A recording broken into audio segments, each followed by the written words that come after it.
Petit bouchon, apprendre à lâcher prise. Comment Petit bouchon s'est-il retrouvé tout seul, la nuit, perdu dans cet immense océan?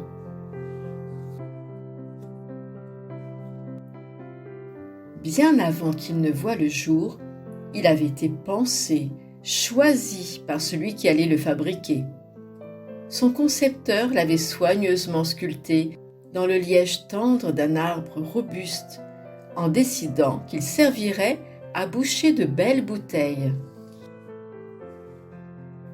Sa vie commença douce et tranquille. Il se sentait utile, il se sentait aimé. Lorsqu'on le faisait sauter de sa bouteille, il faisait un joli pop. Tout le monde autour de lui se réjouissait et riait aux éclats.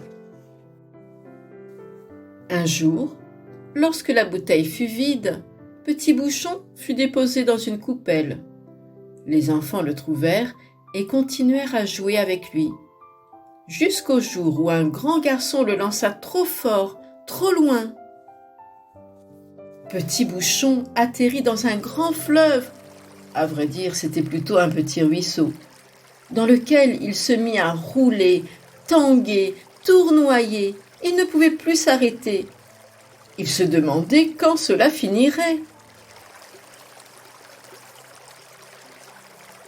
À la tombée du jour, il fut brutalement éjecté dans l'océan. Ce n'était malheureusement pas un cauchemar. C'était la réalité, bien plus terrifiante qu'il n'aurait jamais pu l'imaginer. Tout seul, perdu au beau milieu de la nuit, sans aucune issue possible pour en sortir. Mais pourquoi cela lui arrivait-il à lui? Qu'avait-il fait de mal? L'angoisse lui serra la gorge. Il s'affola, s'étouffa, suffoqua, but la tasse. Il se débattit tant bien que mal dans l'eau qui le recouvrait. Il pensa que c'était la fin de son existence. À force de s'agiter, il finit par s'épuiser et s'endormit.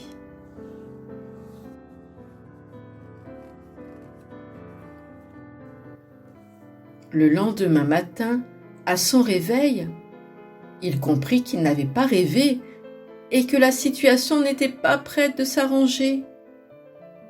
Néanmoins, la bonne nouvelle était qu'il flottait toujours, et même mieux, depuis qu'il s'était laissé sombrer dans le repos.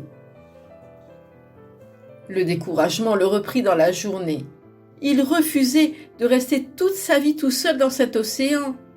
Ce n'était pas possible qu'un beau bouchon comme lui soit abandonné ici. C'était injuste. Il pleura sur son sort, se mit en colère, se culpabilisa de n'avoir rien pu faire pour éviter d'en arriver là, et eut terriblement peur de ce qui allait lui arriver. À force de tourner en rond dans ses pensées, d'argumenter, de s'inquiéter, il ne vit pas une grosse vague foncer droit sur lui. Brusquement, il se retrouva englouti sous cette masse d'eau puissante qui l'emporta sous la mer.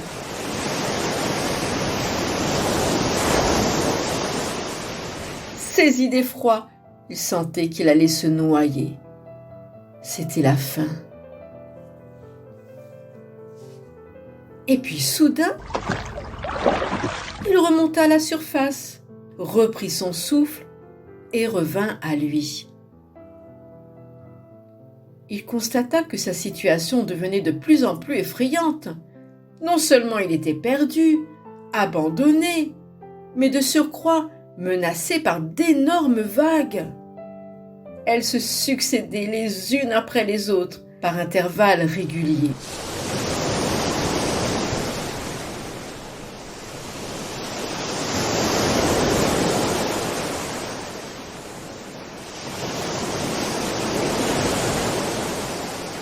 À chaque fois que l'une d'elles le submergeait, il résistait de toutes ses forces. Il ne voulait pas se laisser enfoncer et couler. Ce combat était très douloureux. Il était exténué. Mais il continuait de lutter jusqu'au bout, jusqu'à ce que le calme revint enfin. Les jours et les nuits s'écoulaient, mais ne se ressemblaient pas. Certains étaient plus paisibles que d'autres. Cependant, il remarqua qu'avec le temps, son joli liège bien lisse avait changé d'aspect. Il était maintenant tout abîmé, flétri. Cela faisait trop longtemps qu'il devait supporter de tremper dans cette eau salée qui le faisait souffrir continuellement et faisait plein de petits trous dans sa peau. Il se plaignait sans cesse, s'apitoyait sur son sort. Il ne voyait plus, ne pensait plus, ne parlait plus que de sa douleur. Tout ce qui l'entourait n'existait pas pour lui. Il n'avait même pas vu qu'en fait, il n'était pas tout seul dans cet océan. Il y avait des poissons, des algues, des petits morceaux de bois ou autres objets qui flottaient autour de lui. Certains même arrivaient moins facilement que lui à rester à la surface de l'eau. Petit Bouchon n'avait jamais fait attention à eux, alors qu'eux auraient sûrement eu besoin de son aide. Petit à petit, il commença à s'intéresser à eux et à reconnaître que sa situation n'était pas la plus compliquée. Lorsqu'un jour l'orage gronda, il prévint tous les autres de se préparer à affronter l'armée de vagues qui allait s'enchaîner. Petit Bouchon réfléchit l'espace d'un instant. Quelle serait la meilleure solution pour y faire face ? Il implora le ciel de le secourir. Soudain, il se souvint qu'il avait toujours flotté, quel que soit l'état de la mer. Il prit alors la décision audacieuse de ne plus résister, mais de se laisser submerger, en se rappelant qu'une fois la vague passée, le calme reviendrait, jusqu'à la prochaine. C'est ce qu'il fit. Il laissa passer la tempête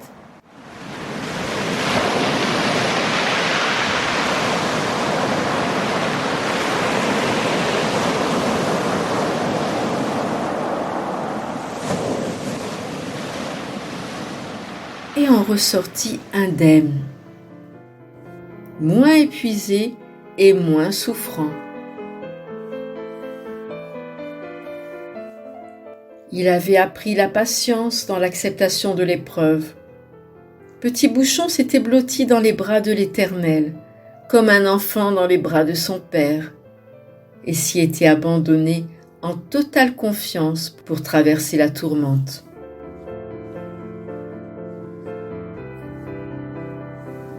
Il avait fait le choix de ne plus fixer son regard sur les vagues menaçantes, mais sur le ciel qui était et serait toujours au-dessus de lui.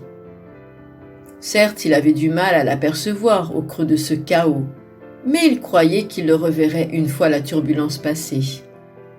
Cette pensée lui redonnait de l'espoir. Il n'allait plus subir son sort en se laissant complètement décourager, ni s'épuiser à lutter contre, sans résultat. Il décida de lâcher prise sur l'inéluctable, en acceptant que la vague le submerge momentanément, avec en vue le moment où elle se retirerait. Il se rendait compte qu'au final, dans tous les cas, il flottait toujours.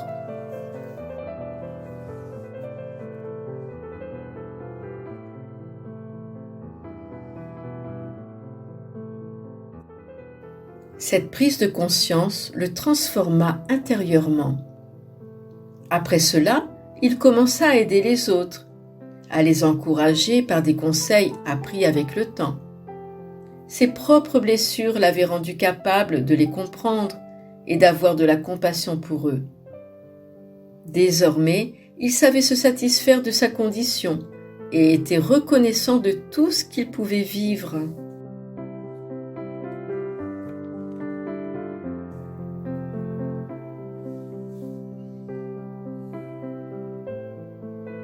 C'est par un beau matin tranquille qu'il aperçut au loin, à l'horizon, la terre. Il n'y croyait plus, ne l'espérait plus, et pourtant, c'était le bon moment pour lui. Le courant le poussa dans la direction de cette côte. Il s'en rapprocha et finit par s'échouer sur une plage.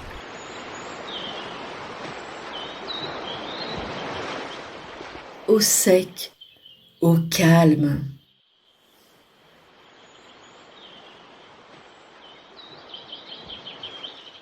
Au bout de quelques jours, une dame le ramassa, ainsi que d'autres éléments autour de lui, comme des morceaux de bois ou d'algues séchées. Elle les déposa tous avec soin dans son atelier, les nettoya, les fit bien sécher. Elle commença un travail que Petit Bouchon ne comprit pas. Pourtant, cette artiste avait l'air de bien savoir ce qu'elle faisait et dans quel ordre elle plaçait chaque élément, les uns à côté des autres.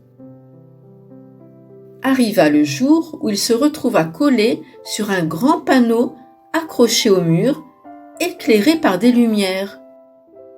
C'est alors qu'il vit défiler une foule de personnes venant l'admirer et le prendre en photo. On aurait dit qu'il était devenu une vedette. Il ne comprit toujours pas pourquoi.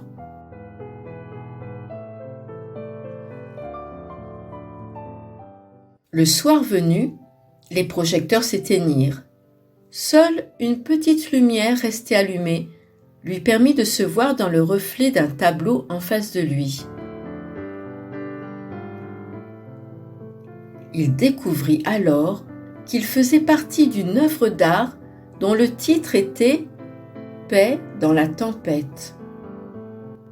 Il était représenté flottant au milieu de grosses vagues. En dessous du tableau était inscrit un petit texte. « L'Éternel est un refuge pour le malheureux dans la détresse, un abri contre la tempête. Si tu traverses les eaux, je serai avec toi, et les fleuves, ils ne te submergeront point. Votre seule force, c'est de garder votre calme et de me faire confiance. » Il comprit et réalisa que sa vie tumultueuse pourrait peut-être servir d'exemple et être utile à d'autres pour les aider à prendre patience dans les épreuves de la vie et connaître la vraie paix.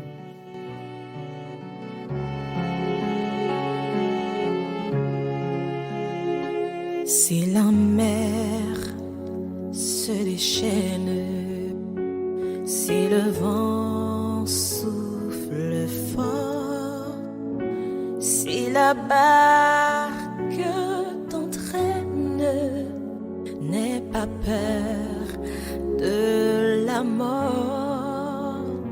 Si la barque t'entraîne, n'aie pas peur de la mort. Il n'a pas dit que tu coulerais. Il n'a pas dit que tu sombrerais. Il a dit allons sur l'autre bord.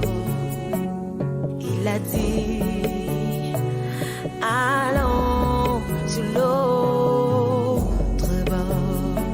Si ton cœur est en peine, si ton corps est souffrant, crois en Jésus qui t'aime, il te donne sa paix. Crois en Jésus qui t'aime, il te donne sa paix.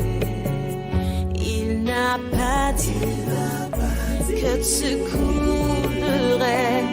Il n'a pas dit que tu sombrerais. Il a dit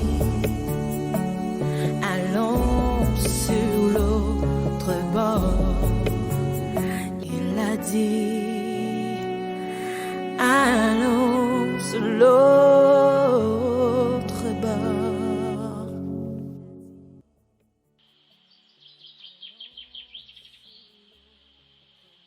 Petit exercice pratique. Pour enfants.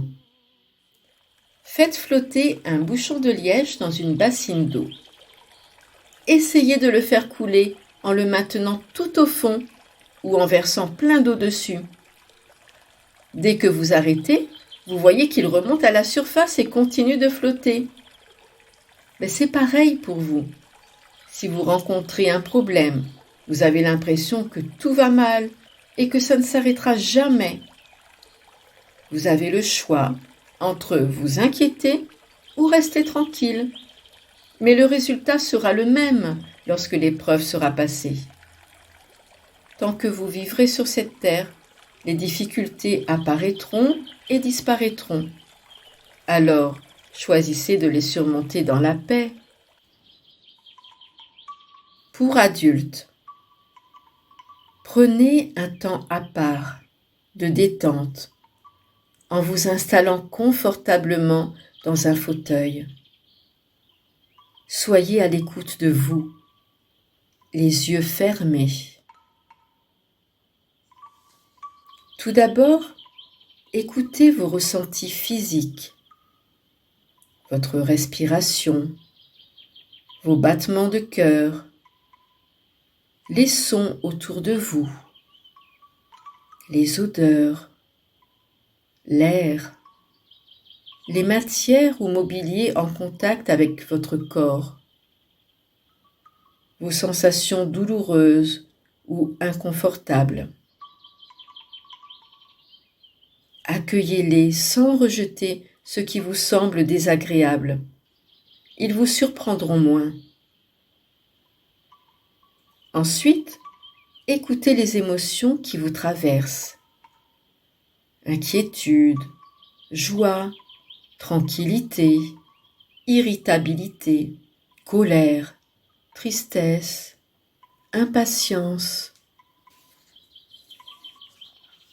Recevez-les toutes, les agréables comme les déplaisantes, en les laissant passer puis s'évanouir.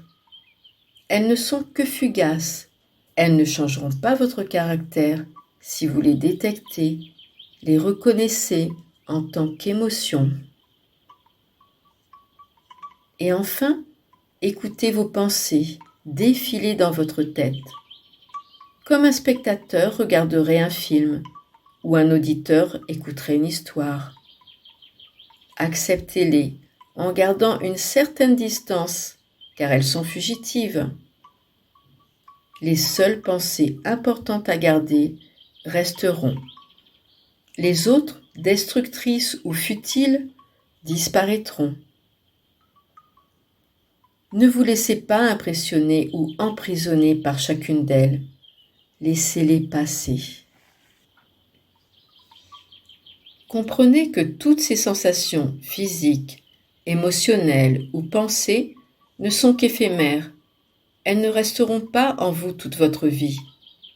Vous les avez juste accueillies un instant. Elles vous ont traversé et ne vous submergeront pas si vous savez les discerner, si vous ne vous y attachez pas et ne vous identifiez pas à chacune d'elles. Tout comme les vagues passagères qui naissent et meurent, vous n'êtes pas chacune d'elles. Vous êtes vous et votre identité ne fluctuera pas au gré des vents et des tempêtes. Elle s'affermira.